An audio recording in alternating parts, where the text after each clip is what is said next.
Baik Pak, perkenalkan nama saya Dr. Utris. Uh, Nama Bapak siapa ya? Nama saya nama saya Pak Anto. Kemudian Bapak 47 tahun. Baik Pak, keluhannya apa? Dok, mata saya kabur sekitar 6-7 jam yang lalu. Terus keluhannya apa lagi? Mata saya cokot-cokot dok, terus mata saya merah. Terus juga ini mata saya juga berair dok. Terus saya kenapa ya kok kalau lihat gitu kok ada pelangi-pelangi gitu. Oh baik, sebentar Pak ya, Bapak duduk dulu. Saya izin cuci tangan terlebih dahulu. Kemudian kita lakukan cuci tangan 7 langkah. Kemudian setelah itu kita membaca basmalah, bismillah. Kemudian kita minta penderita duduk di jarak sekitar 5-6 meteran. Silakan Bapak duduk. Kemudian kita arahkan pasiennya itu untuk menutup mata sebelah. Kita mulai dengan menutup mata kiri terlebih dahulu. Bapak lihatnya ke arah tulisan tersebut, nanti nggak usah susah-susah ya. Misalnya santai aja, kalau misalnya nggak kelihatan bilang, nggak usah sampai matanya dikerutkan. Kemudian kita minta pasien untuk membaca serentaknya dari atas ke bawah terlebih dahulu. Kemudian setelah itu kita lakukan tes untuk menunjuk angka-angkanya. Ini Pak, bacanya apa? E. Setelah begitu selesai, kita bergantian dengan menutup mata kanannya. Sekarang mata kirinya.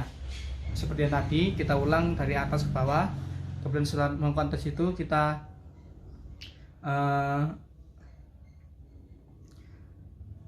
kita lakukan tunjuk-tunjuk pada sinyal capnya. Kemudian setelah itu kita memasang pinhole pada bagian mata yang tidak bisa melihat 5/5. Itu tujuannya untuk menentukan apakah ini kelainan refraksi atau bukan. Kemudian kita beri pinhole mata kanan dan kirinya. Setelah itu kita simpulkan bahwa pada mata kanan pinhole-nya itu negatif. Kemudian kita simpulkan bahwa hasilnya mata kanan itu visusnya 1/60, dimana pasien ini tidak bisa melihat dalam jarak 1 meter, itu tidak bisa melihat objek. Pada orang normalnya itu bisa dilihat pada jarak 6 meternya. Jadi untuk mata kirinya itu tetap 5/5. Untuk pemeriksaan lanjutan, karena visusnya pada mata kanannya itu 1/60, maka kita perlukan tes lagi untuk menyebutkan jumlah jari dari dokternya, dari saya. Itu dengan menjumlahkan jari dari jarak 1 meter. Kemudian jika bisa kita mundur terus sampai 2 meter sampai 3 meter. Pemeriksaan anterior kita buat ruangan kita redup terlebih dahulu. Kemudian kita cek kelopak mata dari pasien, apakah terdapat benjolan atau tanda-tanda radang. Kemudian kita cek lebar imanya dengan penggaris. Terus kita tentukan apakah simetris atau tidak. Kemudian kita cek arah margo palpebranya. Kemudian kita lakukan palpasi palpebra, apakah terdapat nyeri ketika dipegang. Kemudian kita periksa juga aparatus lagimolisnya, apakah tertutup ataupun terbuka. Kemudian kita cek bulu mata dan bawahnya, apakah terdapat trichiasis. Kemudian apakah terdapat dermatitis seborrheic. Pada pasien ini tidak ada ya. Kemudian kita cek konjungtiva bulbi. Caranya itu kita dari depan juga, dari depan dahulu. Kemudian pasien disuruh mengarah ke depan, kita center, kemudian kita suruh ke kanan ke kiri, kemudian di mata kiri juga seperti itu. Kemudian kita cek konjungtiva palpebra superiornya dengan cara melipat kelopak matanya. Kita cek mata kanan terdapat hiperemi.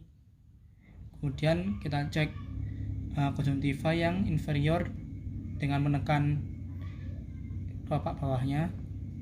Kemudian dilihat dengan posisi mata melihat ke atas, didapatkan hiperemi juga. Kemudian kita periksa korneanya, apakah jernih ataupun adapun keruh pada mata kanan, dan karena ada keruh pada mata kiri jernih. Caranya juga di center dari depan. Kemudian kita periksa kamera okul anteriornya dari arah depan dan arah samping. Arah depan lurus tepat matanya, kemudian dari arah samping arah sekitar 30 sampai 45 derajat. COA nya dangkal, kemudian pada kedua mata. Kemudian kita periksa iris dan warnanya. Irisnya corak homogen pada mata kanan dan kiri juga sama. Kemudian kita memeriksa kejernihan lensa, apakah terdapat keruan atau tidak. Kemudian dari lehernya, di belakang telinganya kita cek apakah terdapat benjolan pada tifo-nodi preokularnya. Untuk pemeriksaan simpel posterior, kita lakukan penutupan pada daerah ruangan. Kemudian kita arahkan pasien untuk melihat objek di belakang kita. Misal ada foto gitu, suruh lihat ke arah foto tersebut. Kemudian sebelum kita lakukan filosofi, kita kasih tetes mata midriaticum agar pupilnya bisa melebar. Kemudian untuk pemeriksaannya kita berjarak 30 cm terlebih dahulu dari mata pasien. Kemudian kita cari refleksinya. Jika sudah ketemu, kita dekatkan sampai kita bisa mengevaluasi. Pada mata kanan tidak bisa dievaluasi karena keruh, pada mata kirinya normal. Kemudian kita lakukan pemeriksaan tekanan bola mata dengan palpasi terlebih dahulu. Kemudian yang dilanjutkan dengan tonometri siap. Pertama-tama kita minta pasien untuk melihat ke bawah, kemudian kita cek dengan 2 jari seperti ini. Kita palpasi pada matanya, apakah terdapat tergagalan cairan, apakah keras ataupun malah kempes. Pada mata kanan ditemukan keras, dan kita lakukan hal yang sama pada mata kiri. Mata kiri ada pergerakan cairan yang berarti normal. Kemudian kita lanjutkan untuk pemeriksaan tonometrinya. Sebelum melakukan pemeriksaan tonometri, kita lakukan kalibrasi terlebih dahulu kepada posisi benar-benar alatnya. Tapi saya tidak ada alat yang mirip. Kemudian kita suruh pasien berbaring terlebih dahulu.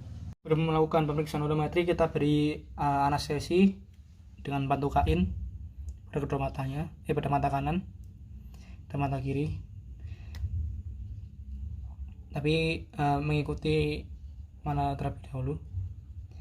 Setelah itu kita tunggu reaksi anestesi lokalnya.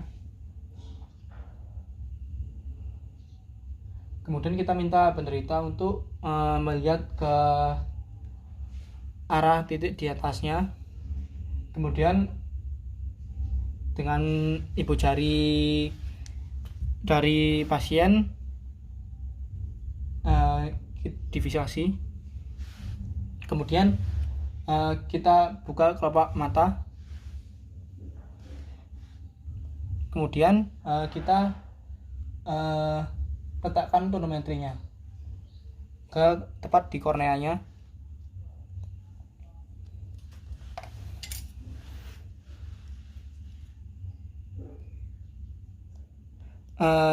Kemudian kita baca hasilnya. Jika pasiennya kurang dari 3, maka bebannya harus ditambah. Pada pasien ini ditemukan tekanannya 5,5 dari beban 5 gram. Kemudian kita lakukan hal yang sama, fixasi ibu jari pada pasien. Kemudian kita buka kelopak matanya, kemudian kita lakukan tonometri.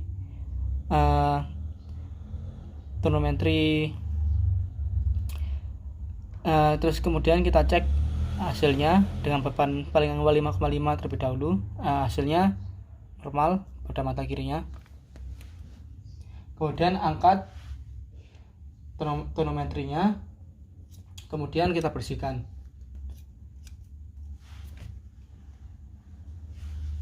Pada mata kanan pasien ditemukan angka skalanya 5,5 yang berarti tekanannya berjumlah 15,8 mm merkuri. Kemudian kita lakukan pemeriksaan otot mata. Kita lakukan yang duksi dahulu dengan cara menutup mata kiri terlebih dahulu. Kita cek mata kanan. Kita cek dengan pulpen. Kita cek pada sisi medial atas. Kita sambil lihat korneanya apakah masuk sepertiga kornea masuk ke fornik. Cek medial atas, kemudian medial yang di bawah, kemudian lateral atas, kemudian lateral bawah. Pada pasien ini normal. Kemudian kita lakukan pada mata kiri dengan hal yang sama. Kemudian kita lakukan versi tujuannya untuk melihat inervasinya terdapat gangguan atau tidak. Kita cek, taruh pulpen di tengah, apakah matanya juling atau tidak. Kemudian kita tanyai apakah penglihatan pasien terhadap pulpen ini double atau tidak. Kita cek di tengah terlebih dahulu, apakah double pak, tidak. Kemudian ke arah kanan, cek apakah double pak, tidak. Kiri juga apakah double, tidak. Kemudian kita tentukan diagnosis dan diagnosis bandingnya. Pada pasien ini diagnosisnya adalah glaukoma akut yang tertutup. Kemudian diagnosis bandingnya glaukoma akut sekunder. Kemudian tata laksananya kita beri beta blocker, betaxolol 0,5% 2 kali sehari, dan acetazolamid 500 mg. Edukasi ke pasiennya adalah untuk olahraga, kemudian karena itu dapat menurunkan tekanan okular. Kemudian jika memiliki hipertensi, kita minta untuk meminum obatnya rutin. Kemudian kita himbau untuk minum tidak banyak-banyak ataupun banyak dalam waktu cepat. Kita minta untuk sedikit-sedikit.